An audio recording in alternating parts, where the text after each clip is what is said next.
Guys, welcome back to my channel. So for today's video, I'm going to share to you yung latest na gatas ni Is. Kasi before, dun sa old videos ko is yung gatas na pinapatay ko sa kanya is non-Infinipro. Kasi nga, yung una kasing milk niya, nung newborn siya is S26. Tapos, nung nag-take siya ng S26, parang hindi kaya ng tiyan niya. So, in-advise ng pedya niya is mag non-Infinipro kami. Ayun, dun siya nahiyang ng ilang months. So, umabot siguro ng mga 6 months yata yun, or 8 months. And then, etong mga 9 months siya, 10 months, ang ginagatas namin is eto, yung Pediasure 1 to 3 vanilla. So, yung ilang kilo siya is 2.4. Yan, 2.4 yung kilogram. Kasi, bago kami mag-Pediasure, tinry namin siya sa Nido. Ano siya mga 1 year, ayun, 1 year nag-try kami ng Nido. Then, okay naman yung Nido sa kanya, kaso nga lang, masyado siyang natitibe.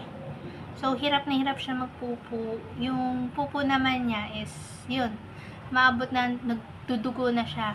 Nagdudugo yung pupo. Hindi na totaling dugo. Parang, yung dugo niya is yung hirap talagang umiri yung bata. Parang nasusugat yung puwet niya sa sobrang tibe.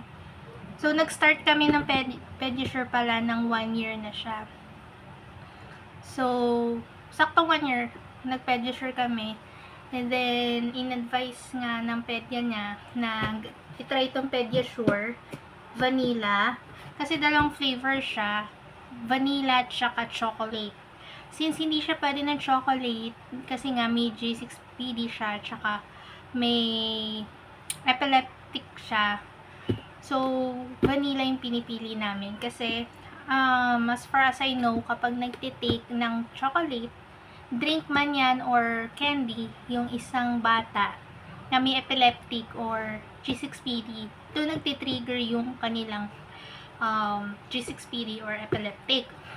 Kaya Pediasure ang pinabigay kay Ace kasi nga na-discuss ko na rin to before na premature siya. So, ongoing 8 months na siya nung nilabas ko. So, mga 32 weeks yata yun or 33 weeks ko siyang nilabas. And then, yun nga, marami siyang inborn na sakit. So, may G6PD siya, may epileptic, then may global development delay siya. So, as of now, kung sa mga videos na in-upload ko sa YouTube, yes po, nagte-therapy po siya dahil sa global development delay niya.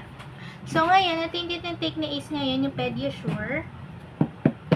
Bakit nga kasi Pediasure? Yun nga po, premature siya para mahabol yung height niya or yung laki niya.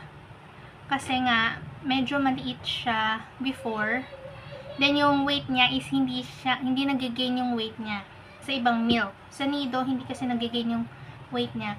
So, pinatry yung Pediasure. So, mas hiyang po siya dito sa Pediasure. Mas naging, yung hubog ng katawan niya po is talagang iba na compare noon. Tapos ngayon, price po nito is 3,400 plus. So, yun nga, 3,400, mahigit to. Kaya, nakukuha namin siya ng 3,300 or 3,200 something. Kasi nga po, may PWD-ID po siya. So, in-apply ko siya ng PWD-ID para lang makalas ng discount sa lahat ng mga staffs niya po. Yes, in-apply ko siya ng PWD.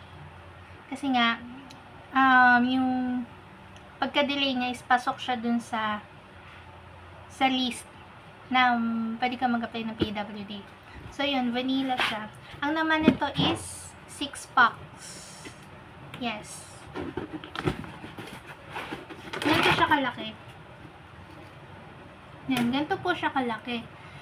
So, 6 packs yung nasa loob nito. So, ang ano niya is 400 grams. Ayan, kung nakikita nyo, 400 grams. 6 na siya. 6 packets or packs. Kaya mas nakakatipid po kasi kapag ganito. Since medyo malakas na po kasi dumede si Ace. So, So, ganitong kalaki na yung binibili namin. Kasi meron tong, I guess, 1.2 or 1.8. Parang nasa 4 lang siya. Nasa 4 packs lang siya. 450 grams lang yun. Yeah. Ay, hindi. Hindi. Mga nasa, ano yun, mga 400 plus din or 350 grams yata. I forgot na po yung pinaka-exact. Pero kasi, yung 1.2 is nasa 4 packs lang siya. Then, nasa about 2.4. Parang 2,400 ang isang box na ng 1.2. Then, sumunod doon is 900 grams. Nasa 1.5. Yun po. Since may PWD, yun, nakaka-discount kami doon. So, ang pinipili namin is 1 to 3. Kaya, itong pinili namin kasi nga, yun nga, mas naging active siya, mas naging bata dating niya. I mean, bata yung hubog ng katawan niya. Kasi before, parang, mahalata niyo talagang premature yung katawan niya. Medyo malambot yung katawan niya, yung kilos niya, yung lakad niya, para siyang lasing, hindi pa siya masyadong stable maglakad. Like, may hina talaga yung bones niya before. Kaya, na-take namin to. So, maganda yung development ng katawan niya dito sa Pediasure. Yan po, Pediasure. So, ulitin ko po, dalawa lang yung flavor niya. Chocolate tsaka vanilla. So, 1 to 3. Yan yung laging binibili namin. So, if you think na medyo, alam niyo na po, medyo sakitin or medyo mahina yung katawan ng anak nyo, yung immune system, pwede rin ito, nakakaboost din siya ng immune system, and then nakakapagtakas siya ng mga katawan, ng bones, ng strength ng bones ng bata. So, sa inyo, kasi kung sa mga ibang gatas is hindi iyak yung anak nyo, medyo pricey man siya, pero worth it naman po pag pinainom niyo sa bata. So, yun na. So, thank you for watching!